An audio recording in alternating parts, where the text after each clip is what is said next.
හොඳයි. එහෙමනම් මේට මේ දක්වා කරගෙන යනු ලබන දේශනා මාලාවේ තවත් දේශනාවක් ඉදිරිපත් කිරීමට බලාපොරොත්තු වන්නේ සම්මා දිට්ඨිය පිළිබඳවයි මේ දේශනා මාලාව ඉදිරිපත් කරගෙන යනු ලබන්නේ. මේට මතක ඇති අපි ගිය වාරයේදී කියවා ජරා මරණ කුමක්ද, ජරා මරණ සමුදය මොකක්ද, ජරා මරණ නිරෝධය මොකක්ද, ජරා මරණ නිරෝධ ගාමිනී පටිපදාව මොකක්ද කියන කරුණු හතර යම් කිසි කෙනෙක් හරියට අවබෝධ කරගත්තා නම් එතකින්ම කෙනෙකුගේ සිත තුළ සම්මා දිට්ඨිය පිහිටියා වෙනවා කියන කරුණ. ඊට අමතරව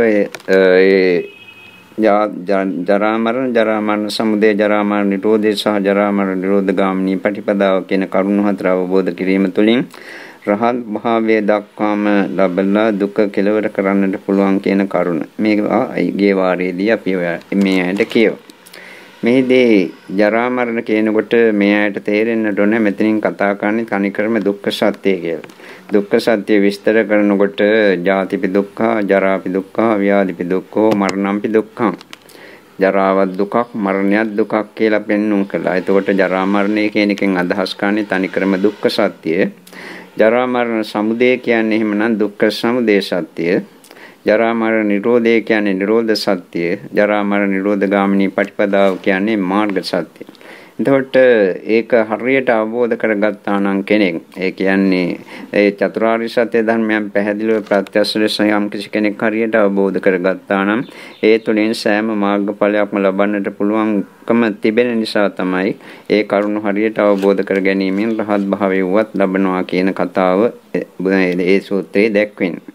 එතකොට ජරා මරණ වගේම තමයි ජරා මරණ සමුදය. ජරා මරණ සමුදය කියනකොට මෙයාට කීවා මතක ඇති මේ ගිය වාරයේදී ජාති සමුදය, ජරා මරණ සමුදය කියලා. මේ ඉපදීම ඇති වෙන නිසා තමයි ජරාවක් එන්නේ, මරණයක් එන්නේ. එතකොට ඉපදීම ජාතිය තමයි ජරා මරණ සමුදය. එහෙම කියනකොටම ජාතිය නිසා ජරා මරණ ඇති වෙනවා කියනකොට මෙතන හේතුඵල ක්‍රියාදාමයක් සිදුවන බව පැහැදිලිව කෙනෙකුට තේරුම් ගන්නට පුළුවන් වෙන්නට ඕන. ජාතිය හේතුව, ඒ නිසා ජරා මරණය ඵලය. ඒතර ජාතිය ඇති වෙන්නටත් යම් කිසි හේතුවක් තියෙනවා. ඒක භව නිසා ජාතිය ඇති වෙනවා. ඒ වගේම භවය ඇතිවීමටත් යම් කිසි හේතුවක් තියෙනවා. උපාදාන නිසා ඒක සිදු වෙනවා. උපාදාන ඇතිවීමටත් ඒකක් හේතුවක් තියෙනවා. තණ්හාව නිසා ඇති වෙනවා. මේ විදිහට මේ කරුණු ගැන මනවින් අවබෝධ කරගෙන යන කෙනෙකුට පටිච්ච සමුප්පාද ධර්මයන් පිළිබඳ පැහැදිලි අවබෝධයක් අත්දකින්නට පුළුවන් වෙනවා. මේ පටිච්ච සමුප්පාද ධර්මයන්ගේ ප්‍රතිලෝම පැත්ත දකින විට, ඒ කියන්නේ ඒකේ නිරුද්ධ වී යාම දක්නා පැත්ත දක්නා විට ඒ තුලින් කෙනෙකුට නිවන් වුවත් ලබන්නට පුළුවන්. ඒ කියන්නේ ජාති නිරෝධා, ජරා මරණ නිරෝධෝ. ජාති නිරුද්ධ වුණා නම් ජරා මරණ නිරුද්ධයි. ඒක නිසා මේ විදිහට භව නිරෝධා, ජාති නිරෝධෝ. භවය නිරුද්ධ වුණා නම් ජාතිය නිරුද්ධ වෙනවා. උපාදාන නිරෝධා, භව නිරෝධෝ. උපාදාන නිරුද්ධ වුණා නම් භවය නිරුද්ධ වෙනවා. මේ විදිහට ආපස්සට ඒ පටිච්චසමුප්පාද ධර්මයන්ගේ නිරෝධය දකිමින් යම් කිසි කෙනෙක් හරියට භාවනාවක නියලුණා නම් ඒ තුලින්මත් කෙනෙකුට නිවන් ලබන්නට පුළුවන්කම ලැබෙනවා. ඊට අමතරව මේ ඇති කරගන්නු ලබන ඥානය, ඒ කියන්නේ ජරා මරණ සමුදය ආදී පිළිබඳ ඇති කරගන්න ඥානය තනිකරම සංස්කාර ධර්ම රාශියක් තමා ඇති කරගන්නවා නෙවෙයි, තමාගේ ඥානයක් නෙවෙයි. ඒක ඒ දැනීම පවා සංස්කාර ධර්මයක්. එතකොට ජාතිපත්‍ය ජරා මරණන්ති ඥානං කියලා අපට ඕන නම් ජාතිය නිසා ජරා මරණය ඇති වෙනවා කියලා ඒ පිළිබඳ නුවණක් ඇති වෙන එක දකින්නට පුළුවන්. අසති ජාතිය නැත්ති ජරා මරණන්ති ඥානං. මේ ජාතිය නැත්තම් ජරා මරණයක් නැහැ කියලාත් නුවණක් ඇති වෙනවා. අතීතම්පි අද්ධානං ජාතිපච්ච ජරා මරණන්ති ඥානං. අසති ජාතිය නැත්ති ජරා මරණන්ති ඥානං. අතීතයෙන් ජාතිය නිසා තමයි ජරා මරණ ඇති වුනේ. ජාතිය නැත්තම් ජරා මරණ අතීතයේ සිදුවෙන වේ තිබෙන්නට තිබුණා. ඒ වගේම අනාගතම්පි අද්ධානං ජාතිපච්ච ජරා මරණන්ති ඥානං. අසති ජාතිය නැත්ති ජරා මරණන්ති ඥානං. අනාගතයේ යම් කිසි ජාතියක් ජරා මරණයක් තියෙනවා නම් ඒක සිදුවන්නේ ජාතිය නිසා. එතකොට ජාතිය නැතිබුණා නම් ජාතිය ඇති නොවනවා නම් අනාගතයේ ජරා මරණයක් සිදුවන්නේ නැහැ. මේ පිළිබඳ ඥානයක් ඇති කර ගන්නට පුළුවන් නුවණක් පහළ වෙනවා. යම් පිස්සතං ධම්මට්ඨිත ඥානං තම්පි කය ධම්මං වය ධම්මං විරාග ධම්මං නිරෝධ ධම්මං තේ ඥානං. යම් කිසි කෙනෙකුට මේ පිළිබඳ නුවණක් ඇති වුණා නම් මේ නුවණ තම්පි කය ධම්මං සේවී යන ධර්මයක්, වය ධම්මං වැය වී යන ධර්මයක්, විරාග ධර්මං නොයලිය යුතු ධර්මයක්, නිරෝධ ධම්මං නිරුද්ධ වී යන ස්වභාවයෙන් යුතු ධර්මයක්. එතකොට ඒක සංස්කාර අනිත්‍යයි. අනිත්‍යයට යන නිසාම නිරුද්ධ වෙනවා. නිරුද්ධ වුණාට පසුව ඒ සංස්කාර ධර්ම වල මම මගේ කියලා ගන්නට කිසිවක් ඉතිරි නොවන නිසා ඒවා අනාත්ම ධර්ම. මේ විදිහට මේ පටිච්චසමුප්පාද ධර්මයන් ඒ ආකාරයෙන් විදර්ශනා ඇසකින් බලන විටත් ඒ තුලිනුත් කෙනෙකුට පුළුවන්කම තිබෙනවා නිර්වාණ ධාතුව අවබෝධ කර ගන්නට. එතකොට ජරා මරණ ගැන හරි අවබෝධයක් දක්නා කෙනා දුක්ඛ සත්‍යයි පැහැදිලිව දකින්න. ඒ කියන්නේ මේ ජීවිතේ පමණක් නෙවෙයි අපි ජරා මරණ අත්දකින්නේ. ජරාවටපත් වෙනවා, මරණයටපත් වෙනවා, ජරා දුක් විඳින්නට වෙනවා, මරණ දුක් විඳින්නට වෙනවා. මේ ජීවිතේ පමණක් නෙවෙයි අතීත සංසාරයේ කෙලවරක් නැතුව, සීමාවක් නැතුව සීමිත වර්ගාර ගණන් අසංඛ්‍ය ගණන් කල්ප තිස්සේ ඉපදී මෙරි ආපයක Tamanට දකින්නට පුළුවන්කම තිබෙන්නට ඕන. එතකොට මේක මහා දුකක් කියලා තේරෙනවා. ජාරාව මරණය ගෙන දෙන නැවත ඉපදී යන්නේක මහා දුකක් කියලා තේරෙනවා. ඒ දුකක් කියලා තේරෙනකොට තමයි ඒ දුක කෙරෙහි කලකිරීමක් ඇතිවන්නේ. මේක කෙරෙහි නොයල්මක් ඇතිවන්නේ. නැත්නම් මේ දුක ගැන දන්නේ නැති තැනැත්තාට මේවා කෙරෙහි කලකිරීමක් ඇතිවන්නේ. තමන්ගේ ඇඟ කෙරෙහි, තමන්ගේ සිත කෙරෙහි, මේ පංචස්කන්ධ ලෝක ධර්මයන් කෙරෙහි කලකිරීමක් ඇතිවෙන්නේ නොවන නිසා මේවා කෙරෙහි ඇලිලා බැඳිලා කටයුතු කරනවා. මේවා උපාදාන කරගෙන කටයුතු කරනවා. එහෙම වන්නේ අර දුක්ඛ සත්‍ය ගැන පැහැදිලි අවබෝධයක් නැති නිසා. එතකොට මේ දුක්ඛ සත්‍ය ගැන ඒ ආකාරයෙන් පැහැදිලි අවබෝධයක් මේ ජරා මරණය ගැන හරියට දැන ගැනීම තුළින් ඇති කර ගන්නා විට මේ දුක කෙරෙහි කලකිරෙනකොට මේ දුක නැති කර ගන්නට ඕනෑ කියන අදහස පහළ වෙනවා.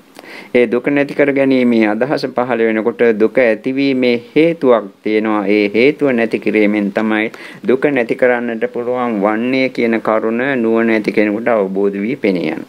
එතකොට දුක ඇතිවීමේ හේතුව ඒ අය දකිනවා. ඒ හේතුව ඇතිවීමේ ඇති වුණේ මොන කරුණු නිසාද කියන කාරණාවක් දකිනවා. ඒක නැති කරන්නට නම් නැති කිරීමේ මාර්ගයක ගමන් කරන්නට ඕනේ කියලා අවබෝධ කරගෙන ආර්ය අෂ්ටාංග මාර්ගයේ ගමන් කරමින් සමත විදර්ශනා ආදී භාවනා කරමින් කටයුතු කරන කෙනෙකුට මේ ජරා මරණ පිළිබඳ පවත්නා වූ දුක අවබෝධ වීම නිසාම මේ සංසාර දුක කෙලවර කරන්නට පුළුවන් ශක්තිය ලැබෙනවා. ඒ ආකාරයෙන්ොත් කෙනෙකුට නිර්වාණ ධාතුව අවබෝධ කරන්නට පුළුවන්. ඊළඟට ජරා මරණ නිරෝධය ගැන කතා කළා. ජාති නිරෝධා ජරා මරණ නිරෝධෝ කියලා. ජාතිය නැත්තම් ජරා මරණයක් නැහැ. ඉපදිච්ච නිසා තමයි ජරාවක් එන්නේ, මරණයක් එන්නේ. ඉපදීමක් නැත්තම් ජරාවකුත් නැහැ, මරණයකුත් නැහැ. එතකොට මේ ජාතිය නිරුද්ධ වෙලා ජරා මරණ නිරුද්ධ වන ආකාරයේ ඒ කරුණ හරියට දක්නා කෙනෙකුට දැනගන්නට පුළුවන්කම තිබෙන්නට ඕන. දැන් යම්කිසි කෙනෙක් භාවනා කරලා සෝවාන් වෙනවා නම් සක්කාය දිට්ඨි විචිකිච්ඡා සීලබ්බත පරාමාස කියන සංගෝචන ධර්මයන් සම්පූර්ණයෙන්ම නැති කරලා නිර්වාණ ධාතුව අවබෝධ කරනවා. එවැනි කෙනෙක් උපරිම වශයෙන් නැවත උපදින්නේ ආත්ම හතක් පමණයි. මේ කරුණ මේ අය දන්නවා.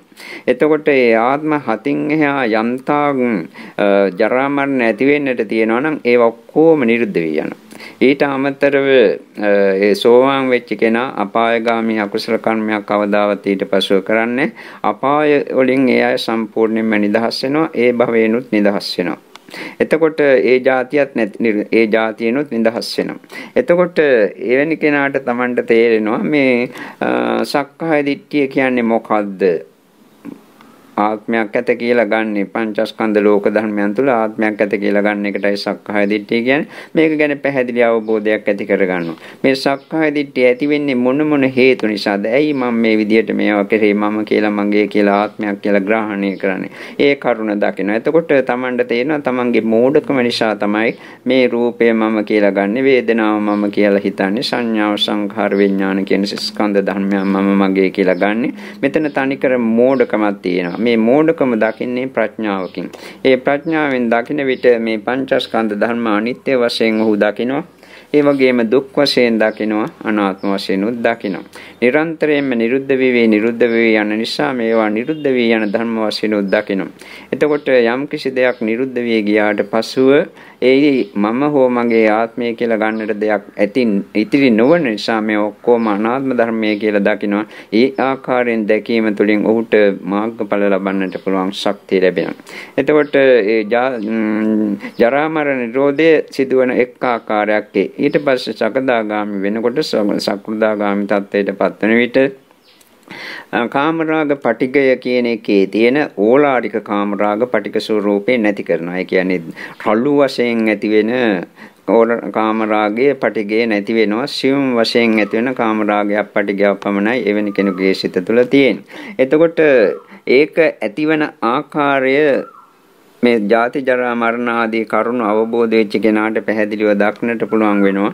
මේ සංසාරික දුක ලබා දුන්නේ මේ විදිහට කාමරාග පටිග වලින් බැඳිච්ච නිසා මේ කාමරාග පටිග ධර්මයන් ඇතිවන්නේ කොයි ආකාරයෙන්ද කියලා දක්වනවා. කාමරාග පටිඝානුසය කොයි මොන හේතුන් නිසා ඇති වෙනවද? මේ කාමරාග පටිඝානුසය නැති කර ගන්නට නම් මොකක් කළ යුතුද? ආදී වශයෙන් නියමාකාරයෙන් කල්පනා කරනකොට මේ පංච උපාදානස්කන්ධ ධර්මයන්ගේ ඇතිවීම නැතිවීම බලබලා සිටීමෙන් හැර වෙන දෙයකින් මේක නැති කර ගන්නට බෑ කියන අවබෝධයේ පිහිටලා ඒ කාමරාග පටිඝ ධර්මයන් අඩු කර ගැනීම සඳහා කටයුතු කරන කෙනෙකුට සකෘදාගාමි වන්නට පුළුවන්. ඒ ආකාරයෙන්ම ජාති නිරෝධා ජරා මරණ නිරෝධෝ කියන තත්ත්වය ඇති වෙනවා. එවැනි කෙනෙක් නැවත එක සැරයයි උපදින්නේ. එයින් එහා සියලුම භව නිරුද්ධ වී යනවා. එයින් එහා උපදින්නට තියෙන ඉපදින්න නැති වෙනකොට ජරා මරණ ඔක්කොම නිරුද්ධයි. එක ආත්මයකට පමණක් තව සීමා වෙලා ඔක්කොම ධර්මතාවයන් නිරුද්ධ වී යනවා. ජරා මරණයන් නිරුද්ධ වී යනවා. අනාගාමී වීමට උත්සාහ කරන තැනැත්තා විසින් කාමරාග පටිඝ ධර්මයන් සම්පූර්ණයෙන්ම නැති කරන්නට ඕන. නැවත නූපදින ආකාරයෙන්ම නැති කරන්නට සිදු වෙනවා. එවැනි කෙනෙක් උපදින්නේ සුද්ධාවාසයක පමණයි. ඒ සුද්ධාවාසය බ්‍රහ්ම ලෝකයක ඉපදීම හැර අනිත් ඔක්කොම ජරා මරණ සම්පූර්ණයෙන්ම නිරුද්ධ වේ යන අනාගාමී තත්ත්වයට පත්වන කෙනෙකුට එතකොට එවැනි කෙනෙක් අනාගාමී තත්ත්වයට පත්වන්නට නම් මේ කාමරාග පටිඝානුසයන්ගේ ඇතිවීමේ හේතුව දැකලායි හේතුව අයින් කරන්නට සිදු වෙනවා. ඒ හේතුව අයින් කිරීම තුළින් කාමරාග පටිඝානුසය නිරුද්ධ කිරීමෙන් අනාගාමී භාවයට පත්වන්නේ. රහත් වෙනකොට සියලුම ක්ලේශ ධර්මයන් සම්පූර්ණයෙන්ම නැති වී යනවා. ලෝභය, ද්වේෂය, මෝහය ආදී ඔක්කොම දේවල්. ඒ වගේම රූප රාග, අරූප රාග, මාන උද්ධච්ච අවිජ්ජා වැනි සංවර ධර්මයන් සම්පූර්ණයෙන්ම සේවී යන රහත් වූ කෙනෙක් නැවත කවදාවත් උපදින්නේ. ඒක නිසා ඔහුගේ ජරා මරණ ඒ රහත් වූ ජීවිතයට පමණයි තව ඉතිරි වෙලා තියෙන්නේ. ඒයින් පසුව කිසි දවසක ජරා මරණයක් එන්නේ නැහැ. ජරා මරණ නිරෝධය ඒ ආකාරයෙන් සිදු වෙනවා. එතකොට මේ ජරා මරණ නිරෝධය හරියට සිදුවන ආකාරය දකින කෙනාට ප්‍රායෝගික අශකින් ඒවා සිදුවන ආකාරය දකින්නට පුළුවන්කම තිබෙනවා නම් සෑම මාර්ගඵලයක්ම ලබන්නට පුළුවන්කම තිබෙනවා. ඊළඟට ජරා මරණ නිරෝධගාමිනී පටිපදාව හරියට දකින්නට ඒ කියලා කියනවා. ඒ ජරා මරණ නිරෝධගාමිනී පටිපදාව කියන්නේ ආර්ය අෂ්ටාංගික මාර්ගයයි, වෙන දෙයක් නෙවෙයි. ඒ ආර්ය අෂ්ටාංග මාර්ගයේ ගුණධර්ම දියුණු කර ගැනීමෙන් සියලුම මාර්ගඵල ලබන්නට පුළුවන් බව මේ දන්නවා. ඒ අනුසාරයෙන් මේ මාර්ගඵල ලැබීමට ඒ සම්මා සතිය, සම්මා සමාධිය, සම්මා දිට්ඨිය වැනි අංගයන් දියුණු කර ගැනීම තුළින් කෙනෙකුට ඕනෑම සෝවාන් තකදාගාමී අනාගාමී අරහත් කියන ඕනෑම මාර්ගයක් ඵලයක් ලැබලා මේ ජරා මරණ සම්පූර්ණයෙන් නිරුද්ධ කරන්නට පුළුවන් වෙනවා.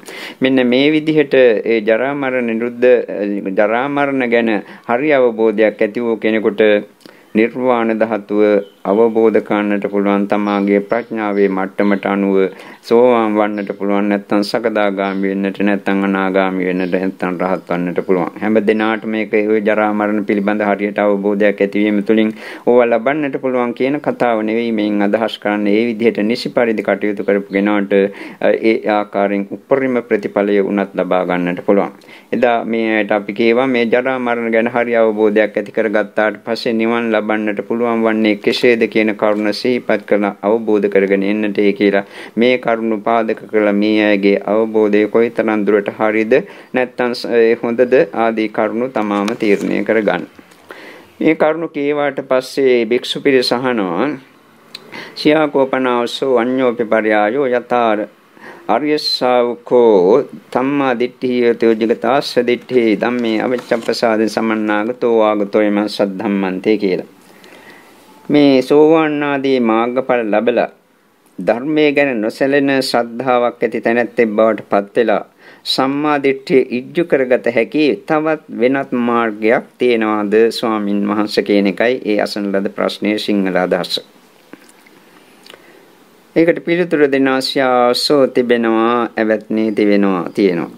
එතකොට ඒක විස්තර කරනවා යතෝ කෝ වාවසවර්ය ශාවකෝ ජාතිංච පජානාති ජාති සමුදයංච පජානාති ජාති නිරෝධංච පජානාති ජාති නිරෝධගාමිනී පටිපදන්ති පජානාති එත්තාවතාපිකෝ වාවසවර්ය ශාවකෝ සම්මා දිට්ඨි හෝති උජුගතාස දිට්ඨි ධම්මේ අවිච්ඡප්පසාදේන සමන්නාගතෝ වාගතෝ යමං සද්ධම්මන්ති කියලා. තියෙනවා වැත්නි එහෙම එකකුත් තියෙනවා. තවත් ආකාරයකින් අපිට සම්මා දිට්ඨිය කියන්නේ කොහොමද කියලා දැක ගන්නට පුළුවන්. ජාතිය යම් කිසි කෙනෙක් දකිනවා නම් ජාති සමුදය දකිනවා නම් ජාති නිරෝධය දකිනවා නම් ජාති නිරෝධ ගාමිනී පටිපදාව දකිනවා නම් එතකින්ම කෙනෙකුගේ සිත තුළ සම්මා දිට්ඨිය පිහිටියා වෙනවා. ඒ ධර්මය අවබෝධ කරගෙන ධර්මයේ කෙරෙහි නොසැලෙන ශ්‍රද්ධාවක් ඇති පුද්ගලයෙක් බවට පත් වෙලා ලෝකෝත්තර සම්මා දිට්ඨිය අත්දැකපු කෙනෙක් බවට පත් වෙනවා. මේ දේශනා මාලාවේදී හැම විටම වාගේ ලෝකෝත්තර සම්මා දිට්ඨියට යොමු කරලා අපි මේ දේශනා ඉදිරිපත් කරන්නේ. ඒ කරුණු ඒ සූත්‍රයේ දේශනාවල කරුණු ඔක්කොම තියෙන්නේ ලෝකෝත්තර සම්මා දිට්ඨියට යොමු වෙලා. ඒකයි මේ විදිහට අපි ඒ කරුණු විස්තර කරන්නේ. එහෙම කියලා ඊට පස්ව කියනවා යතෝකෝ ආවසවර්ය ශාවකෝ ඒවං ජාතිම් පජානාති ඒවං ජාති සමුදයං පජානාති ඒවං ජාති නිරෝධං පජානාති ඒවං ජාති නිරෝධගාමිනීං පටිපදං ච පජානාති සෝ සබ්බ රාගානුසයං පහය පටිඝානුසයං පටිවිනෝදෙත්වා අස්මීති දිට්ඨිමානානුසයං සමූහනිත්වා අවිජ්ජං පහය විජ්ජං උත්පාදෙත්වා දිට්ඨේව ධම්මේ දුක්ඛසන්තකරෝ හෝති. මේ ආකාරයෙන් යම් කිසි ආර්ය ශ්‍රාවකෙක් ජාතිය හරියට දකිනවා නම් ජාතිය ඇතිවීමේ හේතුව ජාති සමුදය හරියට අවබෝධ වෙලා පෙනෙනවා නම් දකිනවා නම් ජාති නිරෝධය සිදුවන්නේ මෙහෙමයි කියලා හරියට දකිනවා නම් ජාති නිරෝධ ගාමිනී පටිපදාව මේ ජාතිය නැති කරන ප්‍රතිපත්තිය මේකයි කියලා හරියට අවබෝධ කරගන්නවා නම් ඔහු සබ්බසෝ රාගානුසයං පහය රාග අනුසය සම්පූර්ණයෙන්ම නැති කරලා පටිඝානුසයං පටිවිනෝදෙත්තා පටිඝානුසය සම්පූර්ණයෙන්ම නැත්තටම නැති කරලා අස්මීති දිට්ඨිමානානුසයං සමූහනිත්වා මම කියලා කෙනෙක් සිටිනවා කියන අස්මිමානේ දිට්ඨි මාන අනුසය ධර්මයන් සම්පූර්ණයෙන්ම නැති කරලා අවිජ්ජං පහය අවිජ්ජාව ප්‍රහාණය කරලා විජ්ජං උප්පාදෙත්වා විද්‍යාව උපදවාගෙන දිට්ඨේ ධම්මේ මේ ජීවිතයේදීම දුක්ඛසන්දකරෝ හෝති දුක්ඛ සම්පූර්ණයෙන්ම කෙලවර කරනවා. එතකොට ওই කරුණු හතර අවබෝධ කර ගැනීමනොත් යම් කිසි කෙනෙකුට රහත් ඵලයේ දක්වාම ප්‍රතිඵල ලබා ගන්නට පුළුවන්. පාරමී සත්‍යයක් තියෙන කෙනෙකුට ප්‍රඥාව තියෙන කෙනෙකුට සති සමාධි ප්‍රඥා දියුණු වී සිටින කෙනෙකුට හැමෝටම නෙවෙයි. ඕවා දිය කරලා පෙව්වත් සති සමාධි ප්‍රඥා කියන ධර්මතාවයන් තමයි දියුණු කරලා මේ දක්වා දියුණු කරලා නැත්තම් ඒ මාර්ගඵල ලැබීමට සුදුසු මට්ටමට දියුණු වෙලා නැත්තම් මේව කොච්චර අවබෝධ වුණත් නිවන් ලබන්නට බෑ. ඒවා දියුණු වෙච්ච කෙනෙකුටයි ওই ආකාරයෙන් ප්‍රතිඵල ගන්නට පුළුවන් වන්නේ. එතකොට ඊළඟට විමසනවා කතමපනාවසෝ ජාති කතමෝ ජාති සමුදයෝ කතමෝ ජාති නිරෝධෝ කතමා ජාති නිරෝධගාමිනී පටිපදා. දැන් අපි කියව ජාතිය දකින්න ජාති සමුදය ජාති නිරෝධය ජාති නිරෝධගාමිනී පටිපදාව දකින්න කියලා. මේ ආන්නේ මොකද්ද මේ ජාතිය කියන්නේ? මොකද්ද ජාති සමුදය කියන්නේ? ජාති නිරෝධය කියන්නේ කොහොමද? ජාති නිරෝධගාමිනී පටිපදාව කියන්නේ මොකද්ද? යන්තේ සන්තේ සංසත්තානං ධම්මි ධම්මි සත්තනිකායේ ජාති සංජාති ඔක්ඛන්ති අබිනිබ්බන්ති කන්දහනම් පාතු භවවා තනානම් පටිලාභෝ අයං උච්චතාවසෝ ජාති. ජාතිය කියන්නේ ඇවත්නි මෙන්න මේකයි. යම් කිසි තැනක යම් කිසි ආත්ම භාවයක ඒ කියන්නේ මනුස්ස හරි දිව්‍ය හරි බ්‍රහ්ම හරි තිරිසන් හරි අමනුස්ස හරි කොයි හරි ආත්ම භාවයක ජාති පහළ වීමක් තියෙනවනම් සංජාති ඔක්කොම ඉන්ද්‍රියන් සහිතව එකවර ඉපදීමක් තියෙනවනම් දැන් මනුස්ස ලෝකේ ඉපදිනකොට අපේ මනුස්සට එනකොට ඔක්කොම ඉන්ද්‍රියන් නැහැ ඒවා පසුවට වැඩින්නේ. සමහර විට අමනුස්ස ආත්ම වල වාගේ තැන්වල සමහරනේ හැම විටම අමනුස්ස ආත්ම වෙනි තැන්වල උපදිනකොටම ඔක්කොම ඉන්ද්‍රිය ධර්මයන් සම්පූර්ණත්වයට පත් වෙලා තියෙන. ඒකයි ජාති සංජාති කියන්නේ. ඔක්ඛන්ති මව් කුසවලට බැස ගැනීමක් තියෙනවනම් ඒ කියන්නේ උදාහරණ වශයෙන් කිව්වත් මනුස්ස මව් කුසට යනවා නැත්නම් ඔය සිව්පාසතුන් මව් කුසවලට යනවා ඒ වගේ. ජාති සංජාති ඔක්ඛන්ති අබිනිබ්බන්ති සම්පූර්ණයෙන්ම ඕපපාතික වශයෙන් පහළ වීමක් තියෙනවා නම් කන්ධානම් පාතු භාවෝ මේ රූප වේදනා සංඥා සංඛාර විඥාන කියන ස්කන්ධ ධර්මයන්ගේ පහළ වීමක් තිබෙනවා නම් ආයතනානම් පරිලාභෝ අස කන නාසය දිව ශරීරයේ මනස කියන මේ ආයතන චක්ඛායතන සෝතායතන ගහනායතන ජීවායතන කායතන මනායතන කියන ධර්මයන්ගේ ප්‍රතිලාභයක් තියෙනවා නම් මෙන්න මේකට තමයි ඇවැත්නේ ජාතිය කියන්නේ. භව සමුදය ජාති සමුදයෝ මේ ජාතිය ඇති වෙන හේතුව තමයි භව. භව නිරෝධා ජාති නිරෝධෝ භවයේ නිරුද්ධ වීමෙන් තමයි ජාතිය නිරුද්ධ වී යන්නේ. අය මේ වාරියෝ අට්ඨංගිකෝ මග්ගෝ භව නිරෝධ ජාති නිරෝධ ගාමිනී පටිපදා මේ ජාතිය නිරුද්ධ කිරීමේ ප්‍රතිපදාව මේ ආර්ය අෂ්ටාංග මාර්ගයමයි සියති ඉදන් ඒ කියන්නේ සම්මා දිට්ඨි සම්මා සංකප්පෝ සම්මා වාචා සම්මා කම්මන්තෝ සම්මා ආජීවෝ සම්මා වායාමෝ සම්මා සති සම්මා සමාධි ඔය කියපුවන් ගටයි ජාති නිරෝධ ගාමිනී ප්‍රතිපදාව ආර්ය අෂ්ටාංග මාර්ගය. එතකොට මේ ජාතිය කියන්නේ කුමක්ද කියන එක ගැන මේ ඇයිට විස්තර කරන්නට දෙයක්වත් නැහැ. මේ අය දන්නවා නැවත දැනක පුනර්භවය ගෙන දෙන එකට තමයි ජාතිය කියන්නේ. මේ පුනර්භවය ගෙන දෙන ආකාර අනුව ඒවා කොටස් හතරකට බුදුහාමුදුරුවෝ බෙදලා පෙන්눔 කරලා තියෙනවා. අණ්ඩජ ජලාබුජ සංසේදද ඕපපාතික කියලා. අණ්ඩජ කියන්නේ ඔය බිත්තර බිජු වටින් උපදින සත්වෝ. ඔය කුරුල්ලන් වැනි සත්වෝ බිජු වටින් පහළවන්නේ. ඒක එතනත් ජාතියක් තියෙනවා. ජලාබුජ කියන්නේ මව් කුසක් ඇසුරු කරගෙන උපදින මිනිස්සුયો සිව්පාසතුන් වැනි සත්වෝ. ඊළඟට සංසේද කියන්නේ ඔය කුණු වෙච්ච මාළු නැත්නම් ඔය කුණු වෙච්ච තැන් එළවලු පළතුරු ආදී පණුව වගේ සත්වෝ බොහෝ වෙන්නේ. ඒ ඇයට තමයි සංසේදජ කියන්නේ. ඕපපාතික කියන්නේ මෙතනින් මැරෙනකොට මේ තවත් තැනක එකපාරම පහළ වෙනවා ආමනුෂ්‍ය කොට්ටාස දෙවියෝ බ්‍රහ්මියෝ වාගේ අය ඕපපාතික සත්වෝ.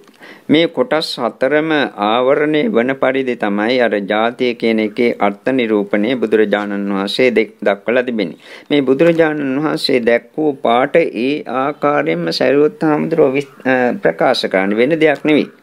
ඉතින් අපිත් කියන්නේ ඒකයි බුදුහාමුදුරුවෝම කියපු පාට තමයි අපිත් මේ කියන්නේ.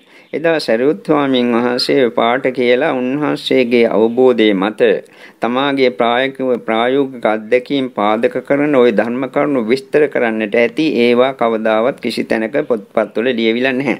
ලියන්නට හැකියකමුත් නැහැ. මොකද එහෙම ලිව්වනම් එහෙම ත්‍රිපිටකය කියන එක පොත් 10000ක් 50000ක් ලක්ෂයකටත් වැඩි විශාල ප්‍රමාණයකින් යුතු එකක් වෙනවා. ඉතින් දැන් ওই පොත්වල තියෙන්නේ මාතෘකාවට ලැබූ පාඩය පමණයි. අපිත් කියන්නේ ඒම ඉදියට තමයි. ඒ බුදුරජාණන් වහන්සේ කියපු මාතෘකා පාඩයක් කියන්නේ අපේ අවබෝධයන් මත අපගේ ප්‍රායෝගික අත්දැකීම් පාදක කරගෙන අපට වැටහෙන ආකාරයෙන් ඒ ධර්ම කරුණු ඉදිරිපත් කරන. එදා ශරීරොත් හාමුදුරුවෝත් එහෙම කරන්නට ඇති. නමුත් අපට ඒවා අවස්නාවකට මෙන් අහන්නට, දකින්නට, කියවන්නට ලැබෙන්නේ නැහැ. එතකොට ජාතිය කියන එක ගැන අමුතුවෙන් විස්තර කරන්න දෙයක් නැහැ. මේ ඇයට තේරෙනවා. ජාති සමුදය භව සමුදය ජාති සමුදයෝ භවයේ නිසයි ජාතිය ඇතිවන්නේ. මේ ගැන මීට කලින් මේ අයට මා හිතන්නේ කියලා තියෙනවා. නමුත් මේ දේශනාවට ඒක අදාළ නිසා නැවත ප්‍රකාශ කරන්නට සිදු වෙනවා. භවස් කියන වචනේ අර්ථ දෙකක් තිබෙන බව පොත්වල දක්වා තිබෙනවා. උත්පත්ති භව සහ කර්ම භව කියලා. උත්පත්ති භව කියන්නේ උපදීම ගෙන දෙන ලෝකවල. භවය කියන එකට වචනේ ලෝකයටත් පාවිච්චි කරනවා. එතකොට මේවා කාම භව, රූප භව, අරූප භව කියලා ප්‍රධාන වශයෙන් කොටස් තුනකට බෙදන්න පුළුවන්. කාම ලෝක 11ක් තියෙනවා. ඒකට තමයි කාම භව කියන්නේ. ඒ කියන්නේ දිව්‍ය ලෝක 6ක් තියෙනවා. මනුස්ස ලෝකයක් තියෙනවා 7යි. ඊළඟට අපායවල 4ක් තියෙනවා. තිරිසම්, പ്രേත විෂ, අසුර නිකාය සහ නිරේ. ඔය 4. ඔය ඔක්කොම එකතු වුණාම මෙතන 11ක් තියෙනවා. මේ 11ට කියන්නේ කාම භව. මේකට ඕන නම් කාම ධාතු කියන වචනේ කියන්නටත් පුළුවන්. නැත්නම් මේකට කියනවා හීන ධාතුව කියනවා. කියන්නේ කාම භවයේම කියන්නේ කියන කාමාවචර ලෝක 11. සුගති 7යි දුගති 4යි. ඒකටම කාම ධාතු කියලා කියන්නට පුළුවන්. ඕකටම කියන්නට පුළුවන් හීන ධාතු කියන වචනත්. එහෙම බුදුහාමුදුරුවෝ ප්‍රකාශ කරලා තියෙනවා. මේ භවය තවත් ආකාරයකින් බෙදන්නට පුළුවන්. කාම භව, රූප භව, අරූප භව වලට අමතරව සංඤී භව, අසංඤී භව, නේව සංඤී, ඥාන සංඤී භව කියලා. සංඥාවක් තියෙන භව, සංඥාවක් තියෙනවද නැද්දවත් කියන්නට බැරි තරමට සියුම් වූ බව සංඥාවක් කොහෙත්ම නැති බව. එතකොට දැන් මේකේ නේව සංඤී නාසඤ්ඤී භව කියන එකෙන් අදහස් කරන්නේ අර අරූපාවචර ධ්‍යාන හතරක් තියෙනවා. ඒ ධ්‍යාන හතරෙන් ඉහළම අරූපාවචර ධ්‍යානෙට කියන්නේ නේව සංඥා නාසඤ්ඤායතනෙ කියලා. ඒක උපදවාගෙන ඒ සත්‍යයෙන් යම් කිසි කෙනෙක් ඉපදෙනවා නම් ඒ බ්‍රහ්ම ලෝකේ ඒ බ්‍රහ්ම ලෝකයට කියන නම තමයි නේව සංඤී නාසඤ්ඤී ලෝකය කියන එක. ඒකට තමයි නේව සංඤී නාසඤ්ඤී භව කියලා කතා කළේ. ඊළඟට අසඤ්ඤී භව කියලා එකක් කියනවා. අසඤ්ඤී භව කියන්නේ සංඥාවක් නැද්ද මේ සංඥාව සම්පූර්ණයෙන් නැති ලෝකේ. ඒක රූපාවචර බ්‍රහ්ම ලෝකයක්. ඒකෙදී හතරවෙනි ධ්‍යානයෙන් පසු උපදින්නේ සිත නැහැ, කය විතරයි තියෙන්නේ. ඒක සංඤී අසඤ්ඤී භව. අනිත් ලෝක ඔක්කොම සංඥාවල් සහිත එක. අර කලින් කාම භව කියනකොට ලෝක 11ක් කතා කළා. මෙතන තියෙනවා රූප භව අරූප භව කියලා තව කොටස් දෙකක්. ඒ කාම භවය කියන එකට දිව්‍ය ලෝක 6යි මනුස්ස ලෝකයයි අපායවල 4යි ලෝකවල 11ක් අන්තර්ගත වෙනවා. රූප භව කියන්නේ රූපාවචර බ්‍රහ්ම ලෝක 16ක් තිබෙනවා. ඒ 16ට. ඒ කියන්නේ බ්‍රහ්ම පාරිසජ්ජය, බ්‍රහ්ම පුරෝහිතේ, මහා බ්‍රහ්මය කියලා බ්‍රහ්ම ලෝක 3ක් තියෙනවා. පහළම තියෙන බ්‍රහ්ම ලෝක තල 3ක්. ඊළඟට බ්‍රහ්ම පාරිසජ්ජ, බ්‍රහ්ම පුරෝහිත, මහා බ්‍රහ්ම, පරිත්තාබ, අප්පමානාබ, ආබස්සර කියලා තවත් බ්‍රහ්ම ලෝක 3ක් තියෙනවා. ඊට ටිකක් ඉහළින් තියෙන බ්‍රහ්ම ලෝක තල 3ක්. පරිත්ත සුභ, අප්පමාන සුභ, සුභකින්නක කියලා තවත් බ්‍රහ්ම ලෝක 3ක් තියෙනවා. ඊළඟට බේහප්පල සහ අසඤ්ඤී භව කියලා තව බ්‍රහ්ම ලෝක 2ක් තියෙනවා. ඊළඟට අනාගාමී අය පමණක් උපදින සුද්ධාවාස බ්‍රහ්ම ලෝක 5ක් තියෙනවා. අවිහිය, අතප්ප, සුදස්ස, සුදස්සී, අකනිට්ට කියලා. එතකොට මෙතන බ්‍රහ්ම ලෝක රූපාවචර බ්‍රහ්ම ලෝක 16ක් තියෙනවා. අන්නේ රූපාවචර බ්‍රහ්ම ලෝක 16ටම තමයි රූප භව කියන්නේ. මම මේ භව කියන එකේ උත්පත්ති භව කියන එකයි විස්තර කරන්නේ. ඒ කියන්නේ භවය කියන එකට ලෝකය කියලා කියන්නටත් පුළුවන්. මේ ලෝකයේ ඒ ලෝකවල තමයි අපි මේ කියන්නේ. ඊළඟට අරූප භව. අරූප භව කියන්නේ කයක් නැහැ, සිත විතරයි තියෙන්නේ. අරූපාවචර ධ්‍යාන තියෙනවා. ආකාසානං ඡායතන, විඥානං ඡායතන, ආකිෂ්ඨඥායතන, නේව සංඥා නාසඤ්ඤායතන කියලා 4ක්.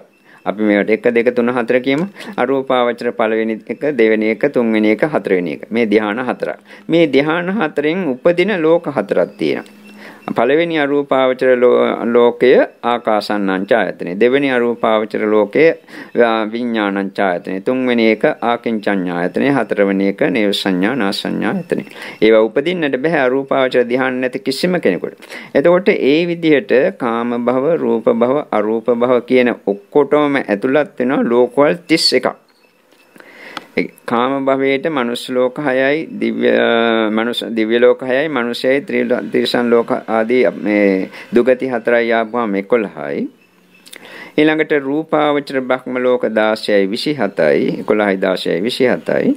ඊට පස්සේ අරූපාවචර 4ක් ආපුවාම 31ක් වෙනවා. මේ 31ම තමයි සංඤී භව, අසංඤී භව, නේව සංඤී, නාසංඤී භව කියලා වෙනත් ආකාරයකින් ප්‍රකාශ කළේ.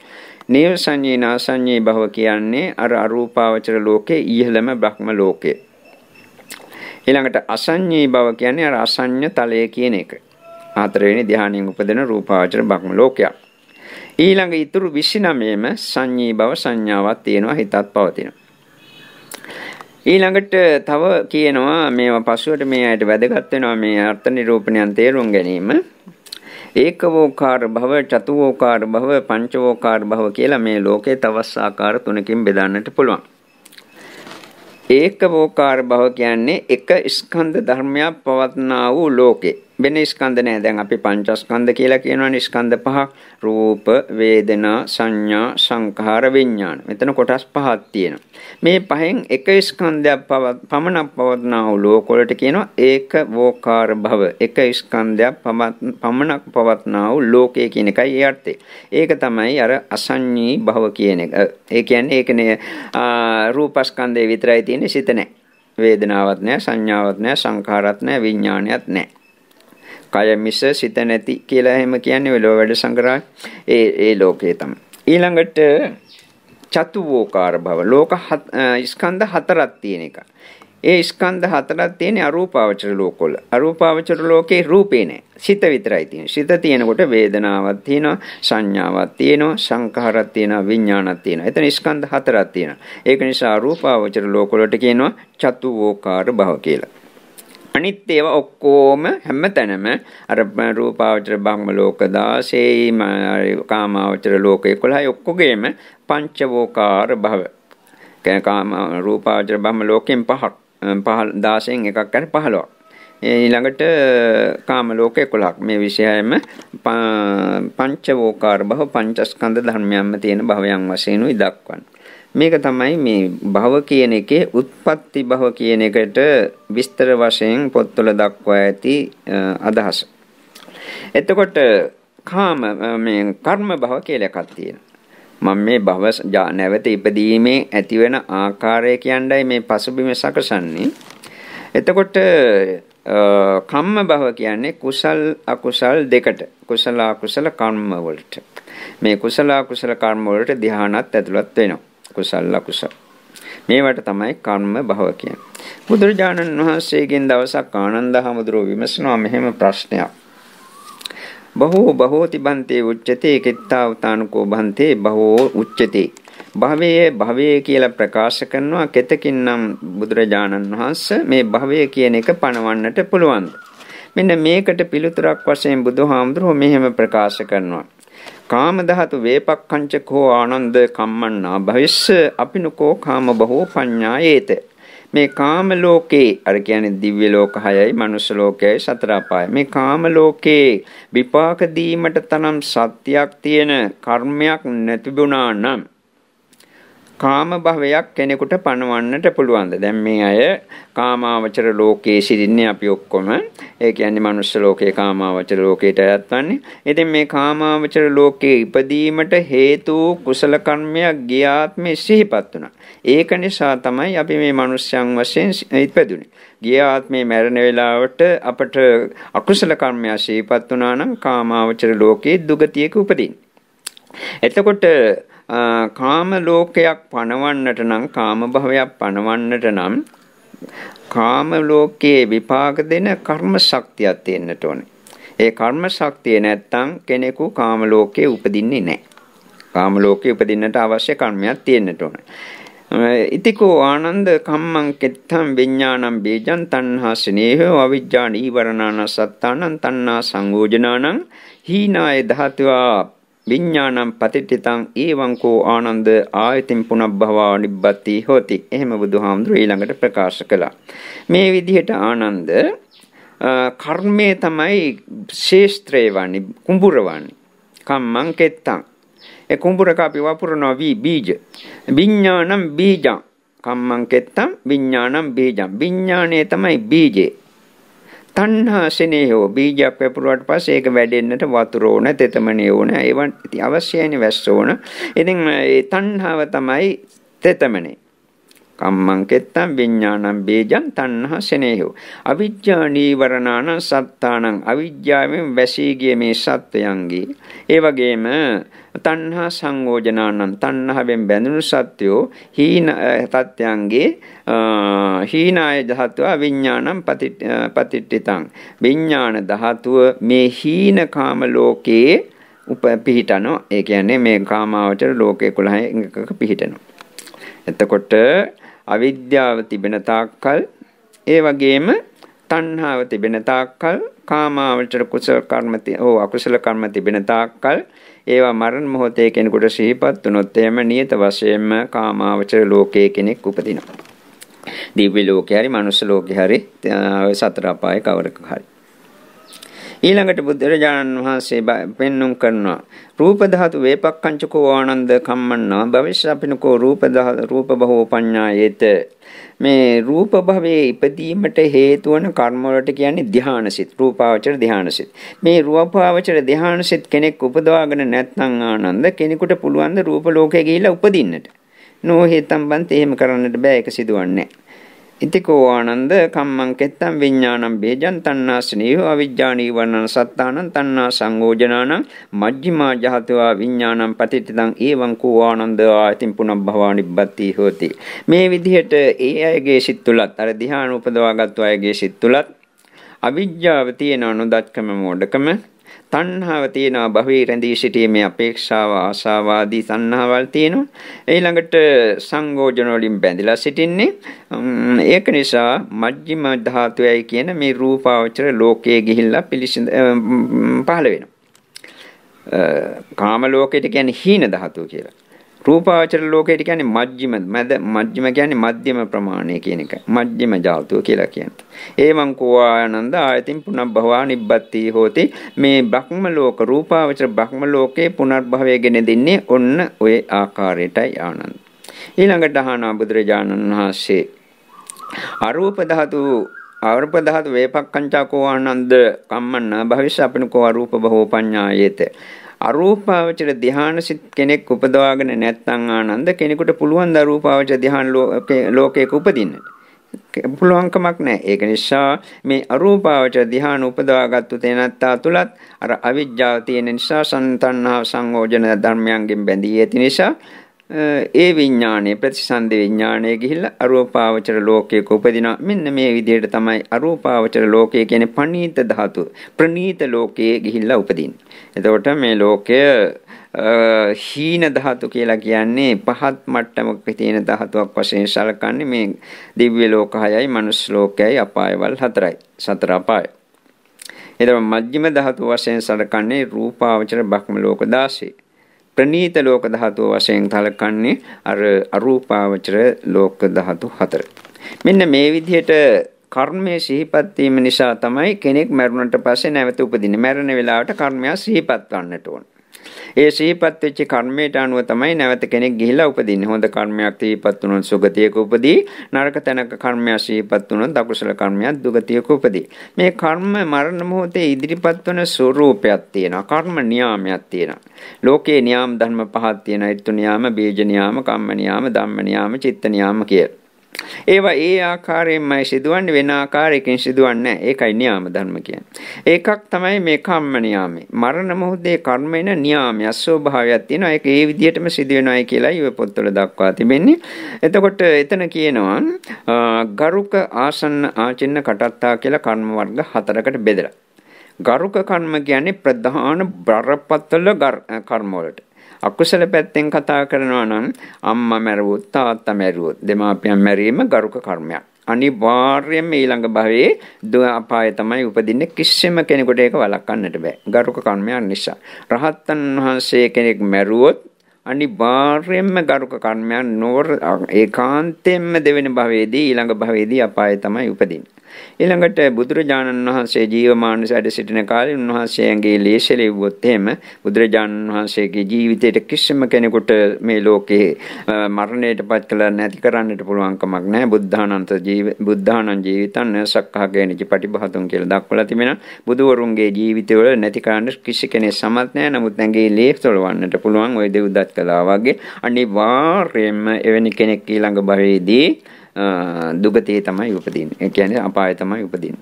ඊළඟට සංඝ බෙහෙද කරනවා කියලා එකක් තියෙනවා. මේ උපසම්පදා භික්ෂුන් වහන්සේලාට පමණයි ඒක කරන්නට පුළුවන් වන්නේ.